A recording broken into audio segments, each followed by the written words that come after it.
할렐루야. 아멘. 오늘 또 찬양 예배를 드리는 사랑하는 여러분 모두에게 하나님의 은혜와 사랑과 성령의 풍성한 역사하심이 충만하게 임하시기를 주님의 이름으로 축원합니다. 아멘. 오늘은 창세기 32장 9절로 10절 말씀과 또 디모데후서 4장 7절로 8절 말씀을 통해서 성도가 마지막 찾아가는 고향, 이런 제목으로 말씀을 나눌 때 큰 은혜가 있기를 바랍니다. 이제 이번 주 금요일이 민족 명절인 추석이에요. 추석은 우리나라 고유 명절이죠. 핵곡식과 핵과일을 먹으면서 즐거워하고 조상들에게 차례를 지내는 풍습이 오랜 전통으로 내려오고 있어요.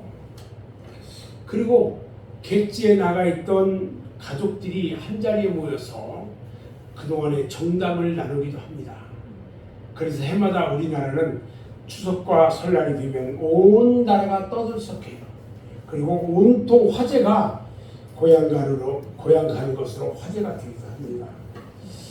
모든 사람들이 찾아가는 고향, 그 고향이 무엇이길래 이와 같이 고향을 찾아갈까요? 야곱은요, 하나님의 위산춘 집에서 20년 동안 살면서 항상 고향을 그리워했어요. 그래서 결국 야곱은 가족을 이끌고 20년 만에 금해의 환양을 하게 됩니다. 고향은 한마디로요, 어머니의 품과 같은 곳이에요. 그래서 많은 사람들이 고향을 그리워하고 찾아가는 겁니다. 오늘 본문 창세기 32장 9절 말씀은 야곱의 기도예요. 그는 형 에서의 장자권을 빼앗음으로 인해서 형의 노여움을 샀기 때문에 고향에서 살지도 못하고 유삼촌 집으로 도망가서 고생하다가 20년 만에 고향에 돌아오면서 하는 기도 내용이에요. 이처럼 모든 인간은 고향을 그리워하고 금이 환영하기를 소원합니다. 430년 만에 그 애굽을 떠나서 가나안으로 오는 야곱의 식구들, 가족 70명을 이끌고 애굽으로 이사 갔다가 지금 돌아오는데 장족만 몇 명이냐면 60만이에요. 430년 만에 돌아오는 그 가족들이 몇 명이냐? 60만 3,550명 정확하게. 이들이 고향을 찾아가는 민족의 대이동을 시작합니다.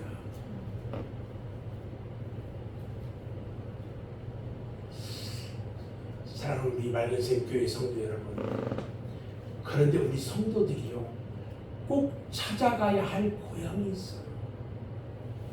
바로 하나님이 계신 천국인 줄 믿습니다. 그래서 오늘 추석 명절을 맞이하면서 모든 사람들이 고향을 그리워하고 고향을 찾는 마음으로 우리의 영원한 고향인 천국을 바라보면서 천국을 이렇게 사모할 때에 그 천국을 가려면 어떻게 해야 하는가, 우리는 한번 생각하면서 은혜 받기를 바랍니다. 우리의 영원한 고향은요, 이 땅에 있는 어느 곳도 아니고요, 오직 하늘나라에만 있습니다. 사도 바울이 빌립보서 3장 20절에서 말씀하시기를 우리의 시민권은 하늘에 있는지라 거기로부터 구원하는 자 곧 주 예수 그리스도를 기다리노니 그는 만물을 자기에게 복종하게 하실 수 있는 자의 역사로 우리의 낮은 몸을 자기 영광의 몸의 형체와 같이 변하게 하시리라, 이렇게 말씀하셨어요. 인간은 누구에게나 고향을 그리는 마음이 있는 것처럼 우리의 영혼은 영원한 천국을 사모하고 있어요. 그래서 우리 성도들이 사모해야 할 곳은 바로 영원한 안식처이고 또 우리 영혼의 고향인 저 천국 하늘나라라는 것입니다. 아멘. 아멘. 우리 모두 그 천국을 사모하는 여러분 모두가 되기를 주님의 이름으로 축원합니다. 아멘. 그렇다면 우리의 영원한 고향인 하늘나라를 여러분들이 어떻게 갈 수 있을까? 사도 바울은요, 디모데후서 4장 7절 8절에서 세 가지를 우리에게 가르쳐줘요. 첫 번째는 선한 싸움을 싸워라. 사도 바울은 디모데후서 2장 3절 4절에서 성도들을 그리스도의 좋은 군사라고 비유했어요. 이것은 우리가 하나님 앞에서 영적 싸움을 위해서 부르심을 받은 것을 말합니다. 바울은 오늘 본문에서 내가 선한 싸움을 싸우고 이렇게 말하고 있거든요. 바울은 전에는요, 예수 그리스도와 그 성도들, 그들과 싸우던 사람이에요. 그런데 이제는 예수를 위해서 선한 싸움을 싸운대요. 오늘날 우리들도요, 전에는 하나님을 모르고 예수를 핍박했었어요. 그러나 이제는 선한 싸움을 싸우는 그리스도의 군사가 되었어요. 참으로 우리가 하늘나라에 갈 때까지 그리스도의 좋은 군사가 되어서 마귀와 싸워야 합니다. 그런데 싸움을 하려면 무슨 싸움이든지 무기가 있어야 돼요. 이 세상에는요, 가공할 만한 엄청난 무기들이 있어요. 지금 러시아하고 우크라이나하고 전쟁을 하고 있는데 세계 각국에서요, 가지고 있는 정말 가공할 무기들을 전부 다 등장시키고 있어요. 세계는 지금 친러시아와 이 친우크라이나 이 나라들과의 대리 전쟁을 하는 것처럼 하고 있어요. 그런가 하면 세계 여러 나라가 가지고 있는 핵무기만 해도요, 지구를 수백 번이라도 파괴시킬 수 있는 많은 양이 비축되어 있어요, 지금. 그런데 우리가 싸워야 할 것은, 대상은 이러한 눈에 보이는 대상이 아니라 보이지 않는 마귀와 싸우는 거예요. 이런 마귀와 싸우려면 여러분들 어떤 무기가 필요할까요? 에베소서 6장 10절 말씀을 보면, 끝으로 너희가 주 안에서와 그 힘의 능력으로 강건하여지고 마귀의 간계를 등이 대적하기 위해서 하나님의 전신 갑주를 입어라. 우리의 싸움은 혈과 육을 상대하는 것이 아니요 통치자들과 권세들과 이 어둠의 세상 주관자들과 하늘에 있는 악의 영들을 상대하니라, 이렇게 말하고 있어요. 고린도후서 10장 4절에도 보면요, 우리의 싸우는 무기는 육신에 속한 것이 아니요 오직 어떠한 견고한 진도 무너뜨리는 하나님의 능력이라 말씀하고 있어요. 아멘. 사랑하는 여러분, 육의 싸움을 위해서는 수많은 돈을 들여서 무장을 하면서도 하나님 나라를 위한 그리스도의 군대로서 영적 싸움을 위해서는 너무나 소홀히 하고 있다는 거예요. 우리의 선한 싸움에 있어서 하나님의 능력을 입지 않고는 승리할 수가 없어요. 승리하지 못하면 여러분 간단해요. 죽음이에요. 전쟁에는 2등은 없어요. 사느냐 죽느냐의 싸움이에요. 만약에 우리가 사탄 마귀와의 영적 싸움에서 패배한다면요, 여러분 우리의 영원한 고향인 천국에는요 영원히 들어갈 수 없게 되는 거예요.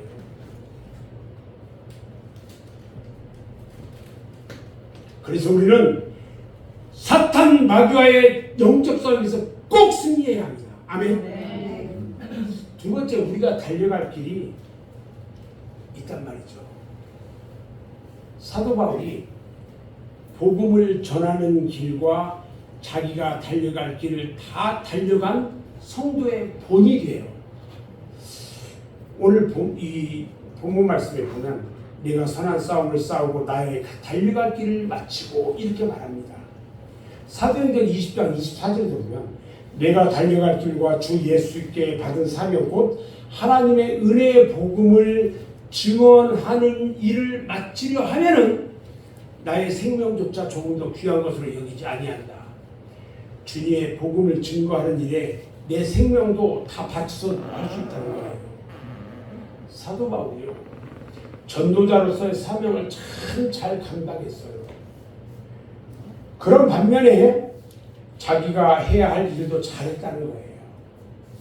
우리 성도들은요, 하나님의 일도 잘 해야 하지만 자기가 처한 위치에서 자기가 해야 할 일도 잘해야 돼요. 여러분, 가장은 가장으로, 주부는 주부로, 직장인은 직장인으로, 학생은 학생으로 자신의 해야 할 일을 잘 해야 하는 것입니다. 교회에서도요, 목사는 목사로서, 성도는 성도로서 해야 할 일을 잘해야 돼요. 아멘? 아멘. 이 세상은 비록 죄악이 관영하고 폐역한 세상이 됐지만 우리 성도들은 하나님이 주신 생애를 헛되게 보내서는 안 돼요.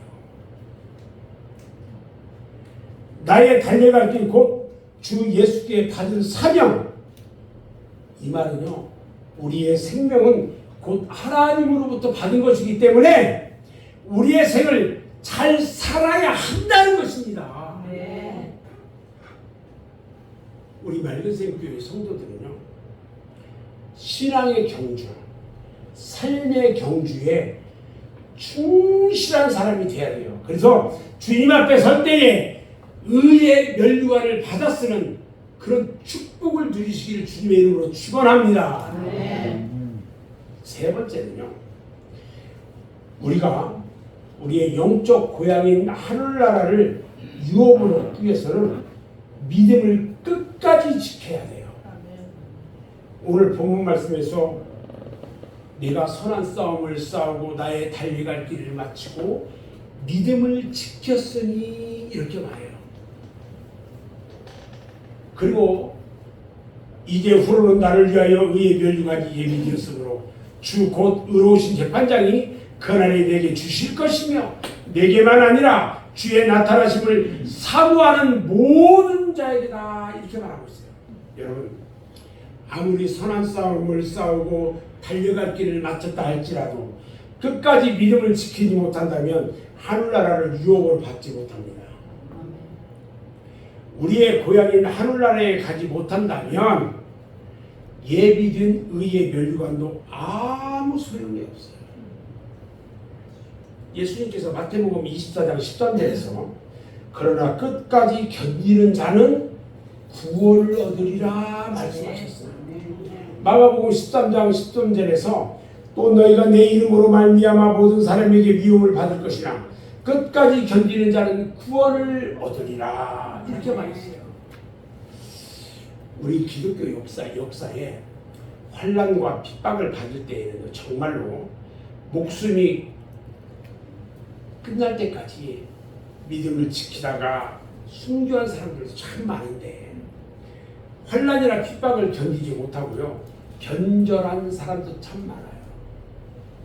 저는 오늘 6.25 때 있었던 그 실화를 한 가지 이야기를 하려고 합니다. 6.25 전쟁이 치열했을 때에 있었던 일인데, 지리산 부근의 어느 마을에 공비들이 몰려왔어요. 죄 없는 불악 사람들을 붙잡고 그리고 죄를 따져요, 하나하나. 특히 예수 믿은 기독교 신자들을 무조건 잡아들여서 매로 때렸어요. 그리고 예수를 믿지 않겠다고 하는 사람들은 살려서 놔주고요, 죽어도 예수 믿겠다고 하는 사람들은 끌고 와서 처형을 했어요. 자, 어느 날 그 마을에 믿음 좋은 부인이 아기를 업은 채로 붙잡혀왔어요.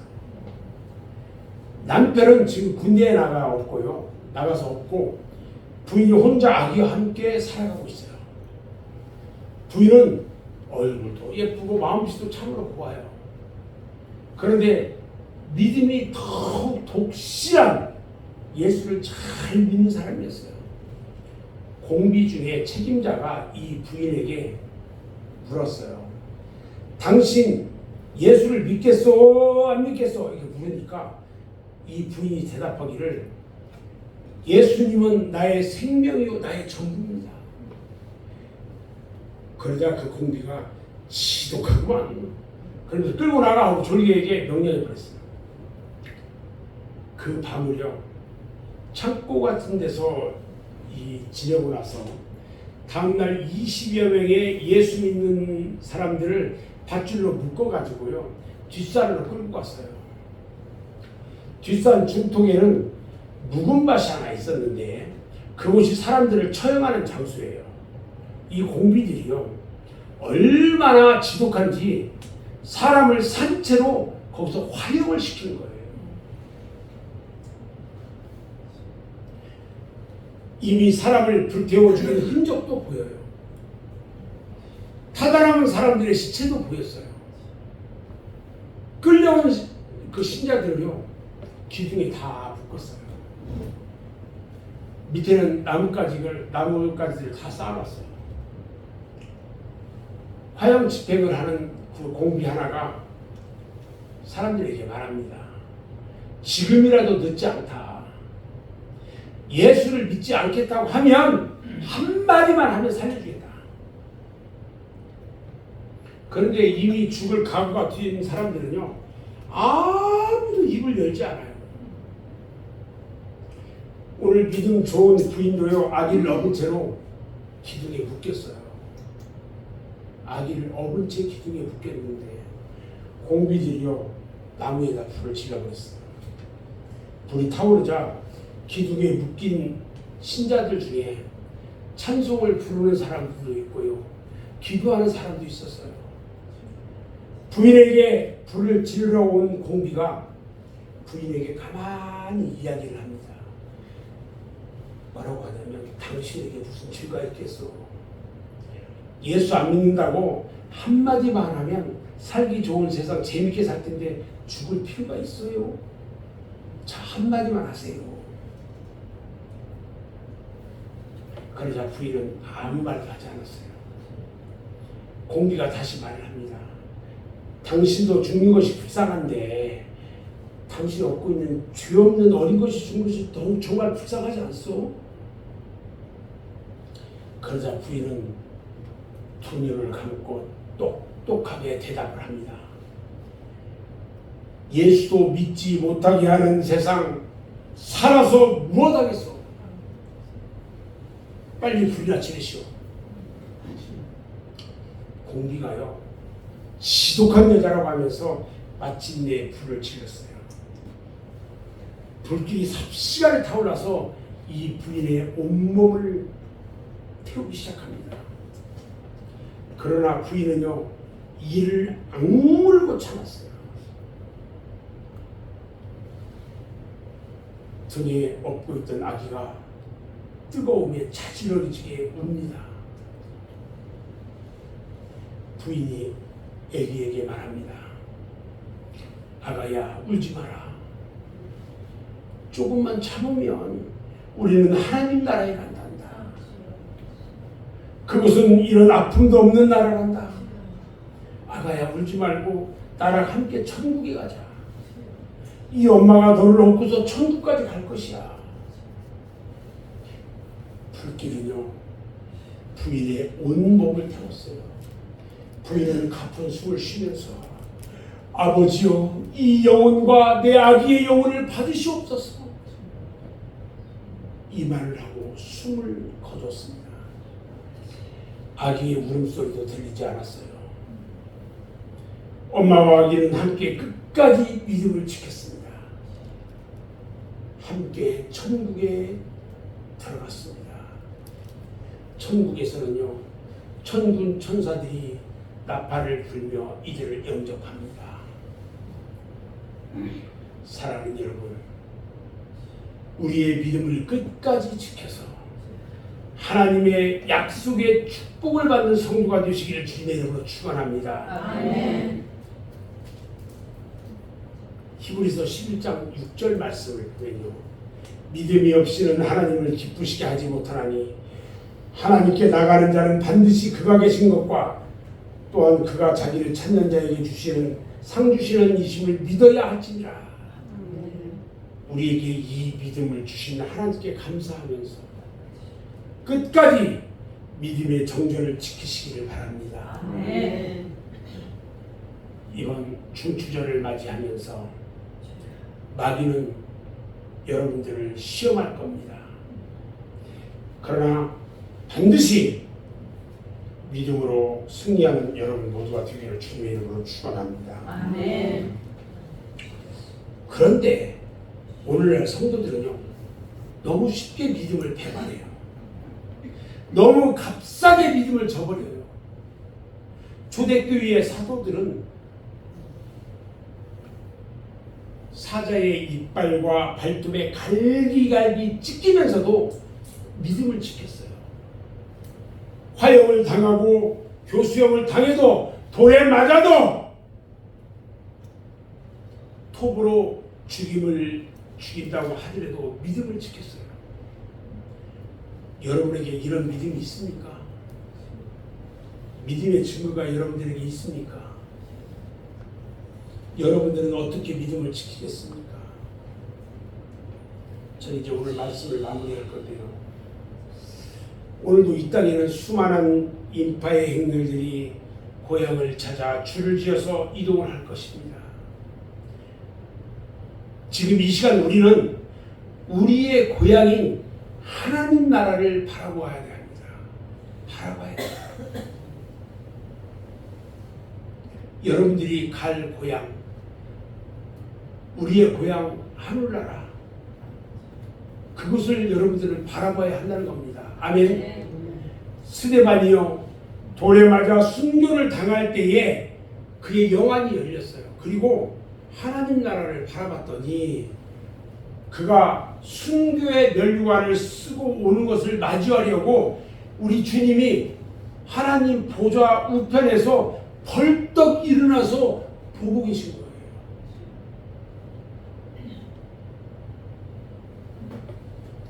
사도 요한이요, 반모섬에서 그의 영안이 열리고 성령의 감동으로 하나님 나라에 가서 장차 되어질 일을 친히 보고 기록을 하기 시작했어요. 예수님께서 요한복음 14장 2절에서 우리에게 이렇게 말씀하셔요. 내 아버지 집에 거할 곳이 많도다. 그렇지 않으면 너희에게 이르으리라. 내가 너희를 위하여 거처를 예비하러 가노니 가서 너희를 위하여 거처를 예비하면 내가 다시 와서 너희를 내게로 영접하여 나 있는 곳에 너희도 있게 하리라. 천국에 다 데리고 가겠대요. 아멘.